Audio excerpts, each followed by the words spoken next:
at the juncture, who are at that point where they have to decide their fate. Tomorrow, you will either land in colleges or in professional colleges. But one thing I wish to tell you frankly, you should not only prepare yourself for landing in the colleges.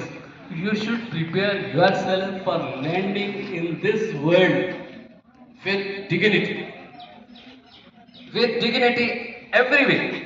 If you are having any type of skill, you should devote maximum time to that skill. It may be sports, it may be any skill.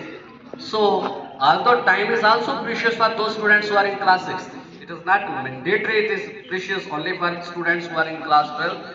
Time is precious for us, because even a single second of your life you can't repeat. Nobody on the planet earth can repeat. Suppose what happened today at AM, it cannot be repeated, because 8 AM will never come in your life 1 second. Tomorrow may come back, your mathematics period may come back because it is period, but time is not period. It is running linearly. So, although it is